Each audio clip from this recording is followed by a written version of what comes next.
Well, thanks for having me. It's an honor to be here. Welcome to Book 101, Mr. Clint. And can you please introduce more about yourself? Sure. Well, I'm an author and a writer, and I also work as a spiritual coach. And you can find everything about me at clintsabom.com. And I'm well versed in mysticism and magic, and I thought writing a novel of urban fantasy would be right up my alley, utilizing things I'm interested in. So I wrote Panic Magic, and it was just published a few weeks ago, and excited to have it come out and excited to be here today talking with you about it. Certainly, Mr. Clint Sabomas. Thank you so much for sharing your talents to the world. What inspired you to write Panic Magic? Well, would you mind me reading the synopsis off the back cover Go first? ahead. Go ahead, Sure, mister. sure, just so readers will know what this is about. This work moves like a hero's journey of a tormented magician. Troy Abraham, living in current times, remains deeply traumatized from childhood sexual abuse, but he has the power to levitate. He performs at larger and larger venues, asking the audience to check him for any strings or wires in order to prove its true levitation. He delivers poignant, mysterious monologues in between levitations, often challenging the elite. He frequently slips into surrealistic visions and undergoes many life threatening magical battles with dark magicians. He travels to other dimensions and encounters spirit guides. Eventually, his performances draw the attention of nefarious enemies, and intelligence agencies recruit him to gather intel, all of which culminates in him performing a show in front of the Lincoln Memorial. So I hope that piques some of the listeners' interest a little bit. Um, Certainly. yeah, Yes. yeah. So, Go ahead. so, so, Mr. Clint, can you describe the overall concept behind Panic Magic? Sure. So Panic Magic is basically a blend of the mystical and the mundane, the spiritual and the real life world situations. So it's a mix of relationships and magic and magical performances, and it has a little bit of both sides of the dimension of the human experience, and it basically, a lot can be said about it, but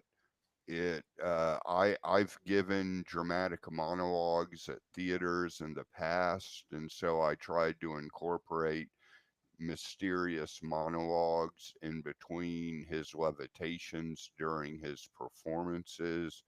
And as you could tell by the synopsis, he gets bigger and bigger, and things get more serious and heightened. So there's a thriller aspect of it as well. But it's also about his relationships in real life with people, and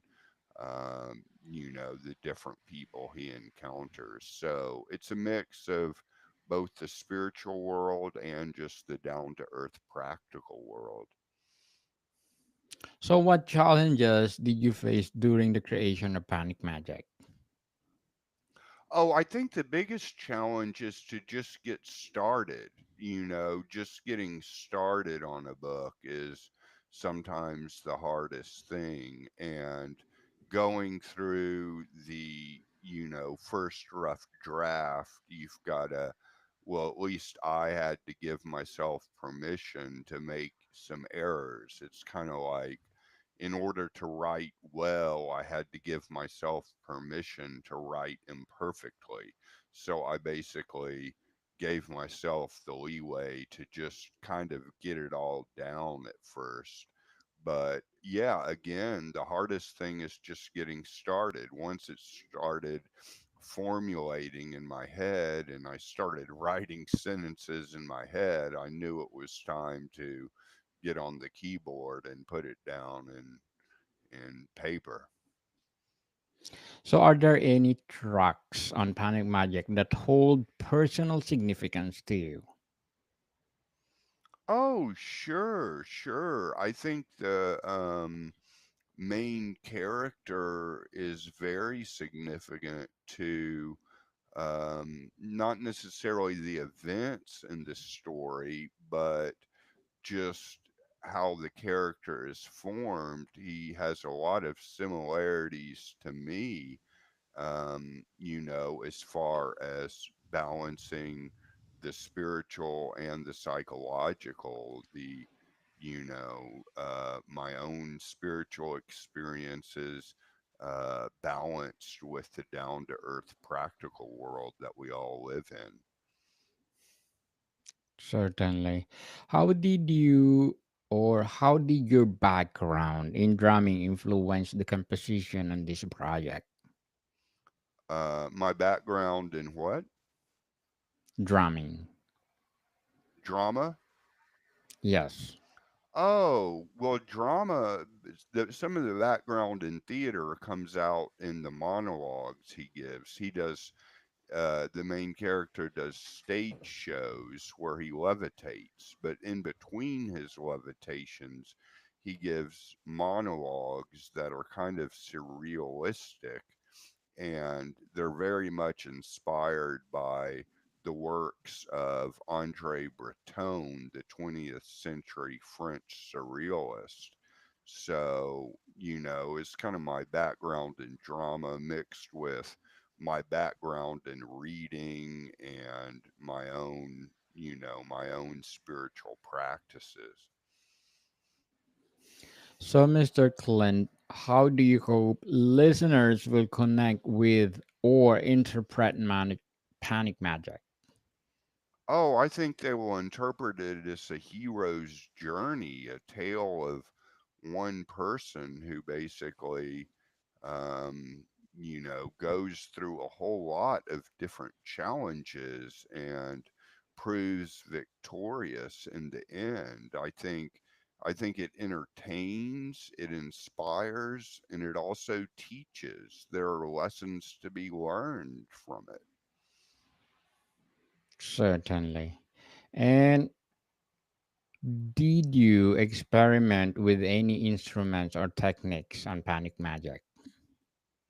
Sure, sure. I started experimenting with things I gathered like before. I mentioned with the surrealists and surrealism, the movement that began in France and then kind of turned to magical realism when it hit, the other hemisphere in Latin America and then the US. Uh, that has very much inspired a lot of the writing in the more spiritual parts of it. And a lot of my reading about shamanism as well and my own shamanic studies and practices have been part of it. So that was kind of an experiment too, and I kind of just took it as it came. Very well said, Mr. Clint. Very well said. Thank you. So, do you plan to perform Panic Magic live? Oh, like give a live reading or give a Yes, give I couldn't give a live show because in all honesty I can't levitate. So I couldn't do what the main character does. There's magical abilities he has that I just don't have. That's kind of why it's urban fantasy. But as far as book readings and book signings, I'm always open to that, of course. certainly. So, how does Panic Magic reflect your growth as an artist and an author? Well, I think it kind of my journey as a writer began primarily with poetry, and poetry was what I wrote, and poetry was what I published. And so prose kind of came later, and it took me a while to find my voice that flowed well naturally on the page, and that flowed well and had a sense of rhythm to it. It took me a long time to find that. I'm 48 years old right now, so it's been a while since I, have been at this writing thing, and I suffered from a lot of writer's block in my 20s and 30s, and I seem to have gotten over this. So Panic Magic is kind of the culmination of, finding my voice, my own true voice. So, Mr. Clint, what would be your advice for those people out there who want to write their novels, stories, or their memoir? Oh, I would say get started. Get started is the main thing. Just start and give yourself to permission to do it imperfectly. It's not going to be perfect. So give yourself permission to do it imperfectly. Just go ahead and write. If you don't like what you've written, still write it anyway. You can always go back and change it later, but just to start writing, even if it's not to be published, or you don't have, you're not even in a stage where you're ready to start publishing it, to just practice writing on the page. Practice, practice, practice. Practice make you perfect, people, and stop procrastinating. Absolutely. Absolutely. If you have the passion to write, and share to the world like Mr. Clint Sabum. So, Mr. Clint, what will be your short-term and long-term goals in writing? Oh, I mean, I'd say the short term goals is to see a success with Panic Magic getting out there, because I think it's really going to inspire and provide something very valuable for all readers. And my long term goals are to keep writing novels. I really like the genres of urban fantasy or magical realism. And so those are kind of my long term goals, to keep writing. Writing isn't easy. I'm not going to sit here and say it's an easy thing. It can be a very challenging thing. Good luck to your goals, Mr. Clint, and thank you for your advice. Do you have any plans for future projects following Panic Magic? Sure, sure. I have uh, another novel kind of loosely crafted in my head, but it's still very much in the early stages, so I'm just kind of giving it room to breathe right now. But certainly I have other projects going on. And I also do spiritual coaching, and I coach in the occult and hermeticism, if anybody's heard of those. And you can find me on my YouTube page, just Clint Sabom on YouTube, and you can see some of my videos. And I offer spiritual coaching too. So that's kind of an ongoing project for me. So, Mr. Clint, can you tell us your spiritual coaching? What's that? Can you tell us about your spiritual coaching? Sure, sure. I'm very niched down. I'm in a very specialist category. I operate with the Czech Hermeticist Franz Barden's work, and Franz Barden wrote a book called Initiation into Hermetics, and it deals with the body level, the soul level, and the spirit level. And it's a system of exercises and practices that people get into because they can develop magical abilities themselves, but it turns more into a journey of just kind of seeking contentment and fulfillment. I think at the end it all leads to kind of greater peace, and the peace that passeth no understanding, as the Bible will say. Certainly. So, are there any recurring motif or message throughout the story of Panic Magic? Sure, sure. The message is acceptance of life in all its good and bad forms, in all your own defects and assets, acceptance of the world around us, acceptance of both the strange and the ordinary. It's bringing together a system of opposites. So the word that basically comes to mind the most is acceptance. Certainly. What feedback have you received from peers or fans about Panic Magic? Oh, well, all of it's been very positive so far and very, very complimentary, and people are very impressed with it so far.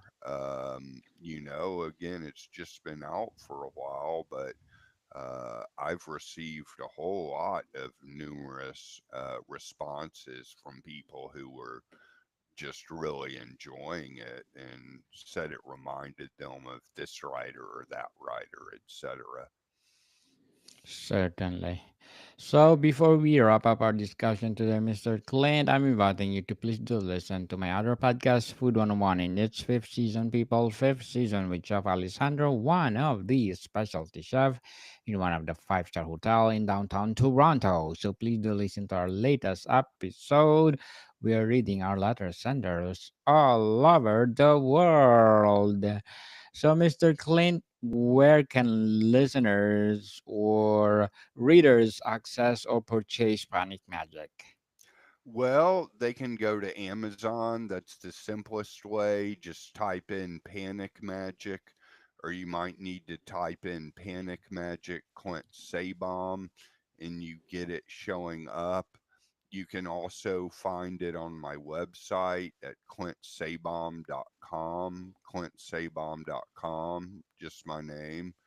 And so those are the two main places that are probably the easiest to find, but most people order off of Amazon where it's available in paperback or ebook Kindle, and you can just get it there and search for Panic Magic Clint Sabom, and it should come up first, and order it there. And I think it's well worth it. It's not even that expensive. Certainly. So, if you describe Panic Magic in three adjectives, what are they? Inspiring, entertaining, educational. Mr. Clint Sabum, thank you so much for sharing Panic Magic to the world. So, can you please invite our listeners to support Panic Magic? Yes, yes. Please take a look at it. It will be well worth your time. Yes, people, let's support Mr. Clint Saban because if you support him, more and more and more empowering novels to come. So, Mr. Clint, thank you for your time. Oh, thank you. It was an honor having me. More to come, people. See you soon.